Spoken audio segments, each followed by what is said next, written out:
चलिए बच्चों, तो आज हम लोग पढ़ेंगे रेखाएं और कोण। ये छठा अध्याय है क्लास 9th का एनसीईआरटी बुक का। तो सबसे पहले ये जिन चीज़ों को तो बहुत पहले पढ़ चुके हैं, रेखा के संदर्भ में मैंने पहले ही बताया था कि जिनका छोर नहीं पता हो, कोई छोर नहीं हो, मतलब कि मोटाई रहित एक लंबाई होती है जिसका कोई छोर पता नहीं, तो उसको रेखा कहते हैं।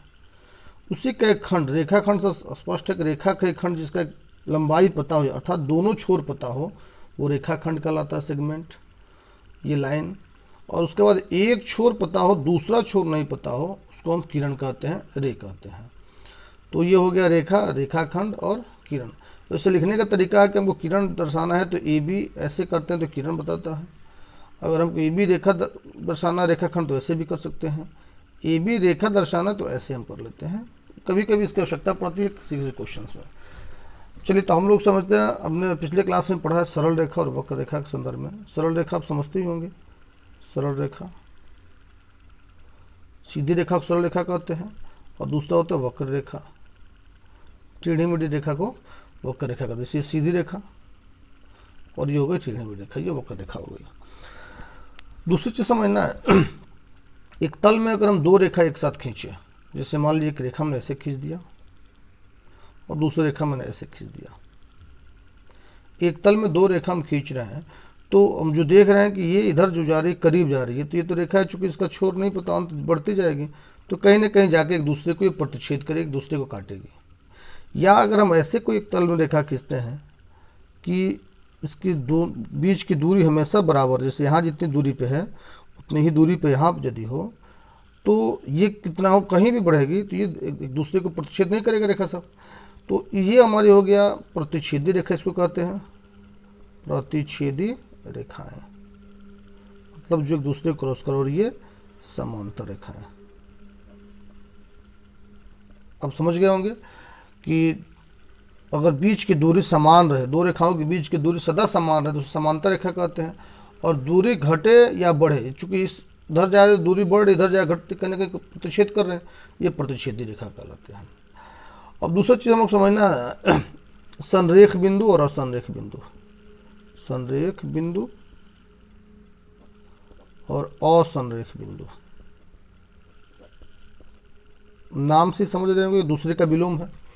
संरेख बिंदु को समझने से पहले आप समझिए कि अगर किसी तल में हम दो बिंदु डाल दें, एक बिंदु यहाँ एक बिंदु यहाँ, दो बिंदु हमने डाला, इन दोनों बिंदु को हम स्केल रख के मिलाएंगे तो दोनों मिल जाएंगे, यानी दोनों एक रेखा पर ही होगी। कोई दो बिंदु को डालते हैं और उसको स्केलिंग करते हैं, स्केल रख के मिलाते हैं तो मिल जाएगा। लेकिन तीन बिंदु की अगर बात करें हम, ऐसे भी हो सकता है, ऐसे एक रेखा रख रहे तो इधर चला जा रहा है, इसको मिला रहे तो ये नहीं मिल रहा, ये तीन बिंदु ऐसे लेते हैं। तो यदि तीन या तीन से अधिक बिंदु एक ही रेखा पर स्थित हो तो इसे हम संरेख बिंदु कहते हैं। तीन या तीन से अधिक बिंदु, और यदि एक रेखा पर स्थित नहीं हो तो असंरेख बिंदु। दो बिंदु तो सदा संरेखी होते हैं, दो बिंदु कहीं डालेंगे मिलाएंगे मिल जाएंगे। तीन बिंदु अगर डालते हैं, तीनों स्केल रख के मिलाते हैं, एक रेखा पे है तो संरेख बिंदु, और एक रेखा पर नहीं है तो जैसे ये ऐसे जा रहा है ऐसे जा रहा है तो इसको कहेंगे असंरेख बिंदु।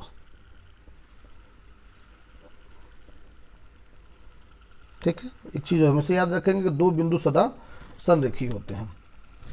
उसके बाद बात करते हैं हम लोग के कोण के संदर्भ में। देखिए, ये आपने पिछले क्लास में पढ़ा भी होगा कि अगर एक बिंदु से दो किरणें निकले तो इन दोनों किरणों के बीच के झुकाव को हम कोण कहते हैं। या दो किरणें एक बिंदु पे जाके मिले तो इनके बीच जो झुकाव होते हैं इसे हम कोण कहते हैं। कोण को हम डिग्री में नापते हैं, ये भी आप जानते हैं, 60 डिग्री इसको हम पढ़ते हैं। ठीक है ना, ये सब चीज़ आप पहले पिछले कक्षा में पढ़े भी हैं। कोण को का नामांकन हम उनके माप के अनुसार करते हैं। सबसे पहले होता है न्यून कोण, हमने लिखाया है परिभाषा, फिर से आपको रिपीट कर देते हैं। न्यून कोण यानी इसका माप क्या होता है, 90 डिग्री से कम होता है। उसके बाद समकोण, समकोण कितना डिग्री का होता है, 90 डिग्री, 90 डिग्री। अधिक कोण, अधिक कोण 90 डिग्री से अधिक और 180 डिग्री से कम। उसके बाद 180 डिग्री को क्या कहते हैं? ऋजु कोण। कितना होता है? 180 डिग्री। 180 से अधिक होता है तो प्रतिवर्ती कोण।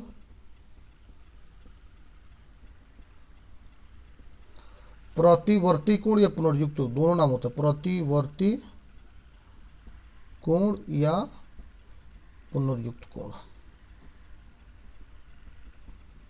ठीक है, प्रतिवर्ती कोण या पुनर्युक्त कोण। उसके साथ एक और चीजों को समझना है, क्लास 8 में हमने इसको पढ़ाया था, पूरक कोण। पूरक कोण वैसे डिफिनेशन लिखाया जा चुका है। पूरक कोण होता है जिन दो कोणों का योग 90 डिग्री हो, जिन दो कोणों का योग 90 डिग्री हो वे एक दूसरे का पूरक कोण कहलाते हैं। जैसे अगर 60 की बात करें तो 60 का पूरक तलाशना हो तो 60 में क्या जोड़ेगा? 90 हो जाएगा 30। तो 60 का पूरक 30 और 30 का पूरक 60। 40 का तो 40 का पूरक 50, 50 का पूरक 40। 90 का तो 90 में क्या जोड़ेंगे? 90 तो 0, 90 का पूरक 0, 0 का पूरक 90। उसी प्रकार एक और आता है संपूरक कोण। संपूरक कोण तो जिस तरह 90 के ये 90 पूरा करता है, ये 180 पूरा करता है। यानी जिन दो कोणों का जो 180 डिग्री हो एक दूसरे का समपूरक कहलाते हैं। जैसे आपसे कहें कि 120 का समपूरक क्या होगा, तो बताइए कि 120 में क्या जोड़ोगे? 180 हो जाएगा। तो 60, तो 120 का समपूरक 60 और 60 का समपूरक 120। ठीक है, तो पूरक कोण, संपूरक कोण ये तो पहले भी पढ़े हैं आप, फिर से मैं रिपीट कर दे रहा हूँ। न्यून कोण, समकोण, अधिक कोण। 180 डिग्री को हम दो समकोण भी कहते हैं, याद रखेंगे आप। दो समकोण, चूंकि एक समकोण 90 का होता है ना, तो दो समकोण हम कहते हैं 180 डिग्री को। कहीं कहीं दो समकोण लिखे काम करता है, 180 डिग्री जब दो समकोण लिखा रहता है। ठीक है, चलिए आगे देखिए। चलिए हम लोग देखते हैं आसन्न कोण। आसन्न कोण क्या होता है?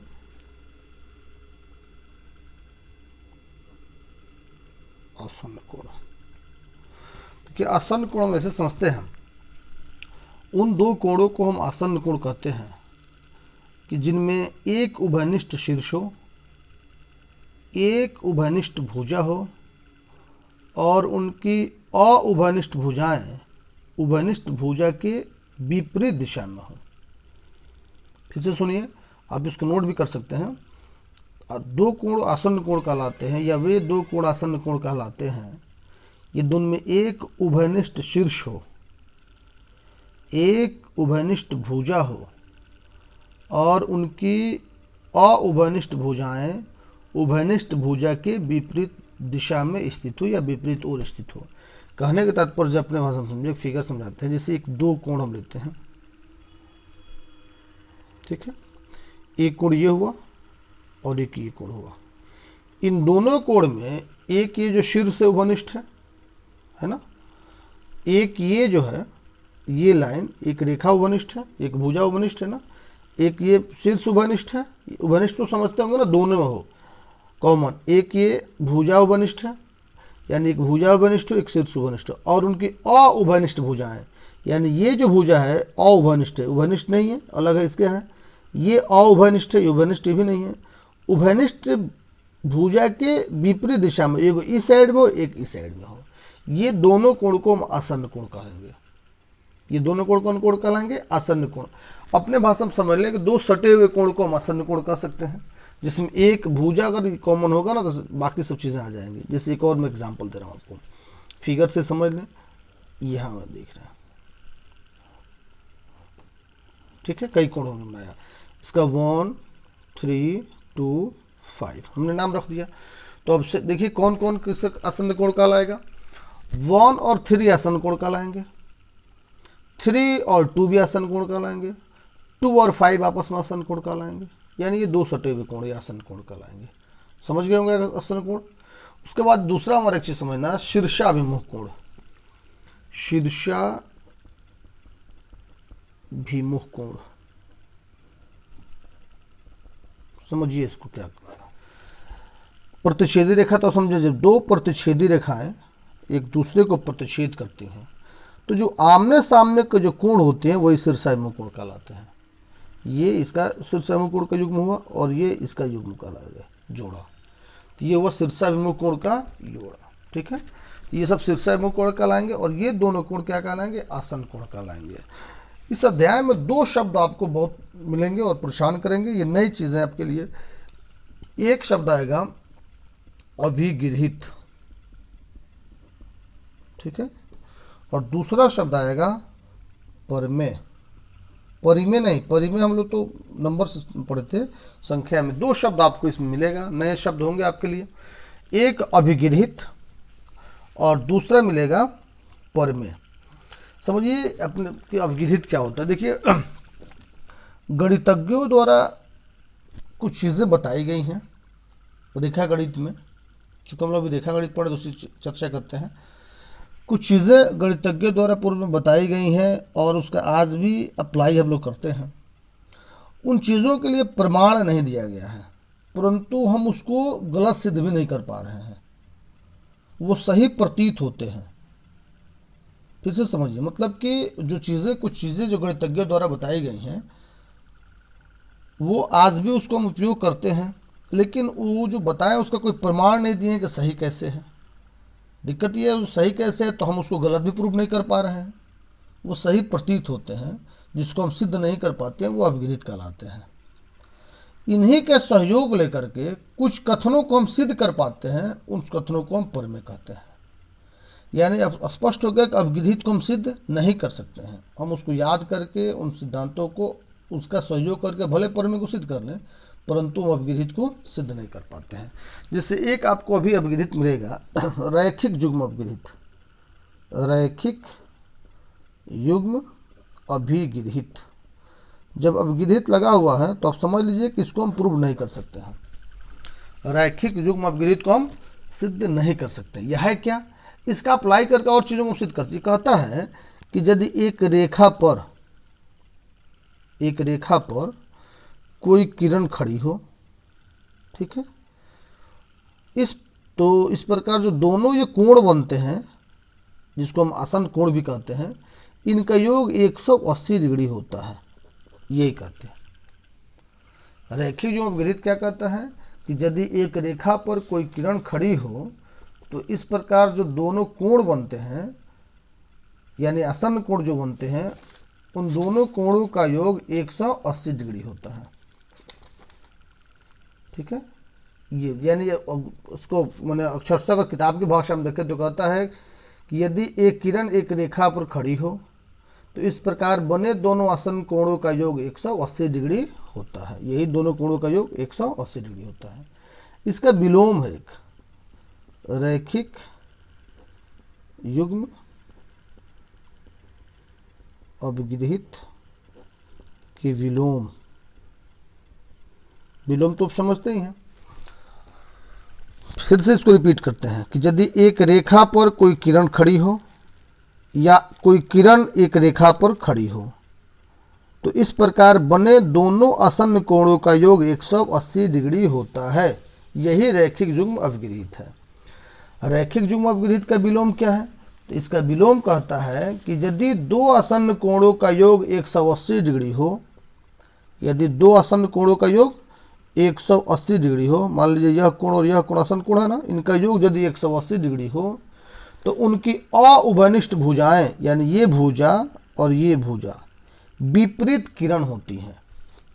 क्या होती हैं, उनकी अवनिष्ठ भुजाएं विपरीत किरण होती हैं, या कह सकते हैं उनकी अवनिष्ठ भुजाएं मिलकर एक रेखा बनाती हैं, यानी एक सरल रेखा होती हैं। तो कहना होता है ये दोनों मिलकर यदि 180 डिग्री हो, फिर से मिलाइएगा, आप इसको नोट भी कर सकते हैं। इसका विलोम कहते हैं यदि दो आसन्न कोणों का योग 180 डिग्री हो तो उनकी अवनिष्ठ भुजाएं एक रेखा बनाती हैं। क्या बनाती हैं, एक रेखा बनाती है कि यदि ये 60 हो और ये 120 हो, दोनों में कितना हो गया 180, तो ये एक रेखा हो जाएगी। ये इसका विलोम कहता है। ठीक है, अब इन दोनों का जब भी हम अगर कहीं लिखेंगे ये दोनों मिलकर 180, तो हम कहेंगे कि रैखिक युग्म अभिगृहित से, चूंकि रैखिक युग्म अभिगृहित से हमको बताता है कि एक रेखा पर यदि दो कोण बनते हैं, ये दो से अधिक भी कोण बनते हैं। अब इससे हमको एक और चीज़ निकल के आती है। रैखिक युग्म अभिगृहित कहता है कि एक रेखा पर जितने भी कोण बने, सपोज कीजिए कितने कोण 1 2 3 4, वैसे तो और भी कोण है, लेकिन ये सबको जोड़ेंगे तो कितना बनेगा 180 डिग्री। तो ये कह जाए 60, ये कह देते 70, ये कह दे 20, पूछिए ये कितना हो जाएगा, तो जोड़ लेंगे 60 70, बोलिए 60 70 130 और 20 150, तो ये कितना बच गया 30, यानी सब मिलकर 180 होता है। तो रेखें जो अपग्रेड से हम इन कोणों को निकाल सकते हैं अगर एक कोण दिया है रेखा पर। तो अब इसके बाद हम लोग समझना है, उसके बाद आता है हमारा, अब हमारा एक प्रमेय आता है शीर्षाभिमुख कोण से संबंधित कि यदि दो परस्पर रेखाएं प्रतिच्छेद करें तो शीर्षाभिमुख कोण बराबर होते हैं। इसको हमें प्रूव करना है, प्रमेय है शीर्षाभिमुख कोण, प्रमेय हम कह सकते हैं। शीर्षाभिमुख कोण लिखा है ना, क्या होता है बताएं आपको, शीर्षाभिमुख कोण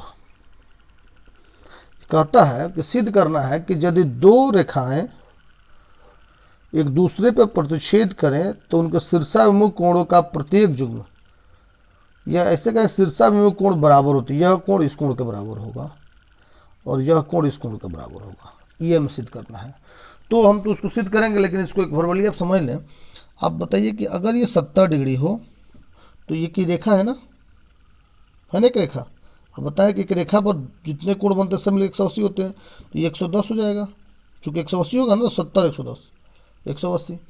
फिर देखिए एक ये रेखा है, अगर हम इसको ढक लें ऐसे तो दिखता है ना कि ये ऐसे ढक लें तो पता चलता है कि ये और ये मिलके, ये और ये मिले कितना होगा 180, ये 110 बन गया तो ये कितना हो जाएगा 70। फिर इधर देखिए एक रेखा है, एक रेखा पर ये दो कोण बन रहे हैं, ये 70, ये कितना हो जाएगा 110। तो देखिए आमने सामने कोण बराबर हुए कि नहीं बराबर हुए। बस इन्हीं चीज़ों को भाषा में कर देना। एक और एग्जाम्पल मैं आपको देता हूँ, फिर इसको हम प्रूव कराएं। सपोज कीजिए कि ये दो ऐसे बने, ठीक है, इसको मान लेते हैं 50 डिग्री, ठीक है। अब बताइए ये एक रेखा है, एक रेखा पर दो कोण बने हैं, तो ये दोनों मिलकर 180 होते हैं ना, तो ये 50 से कितना हो जाएगा 130, तब ना 180 हुआ। अब यह ऐसे देखिए ये भी एक रेखा है, एक रेखा पर ये दो कोण बने हैं, इधर वाला 50 इधर वाला कितना हो जाएगा 130।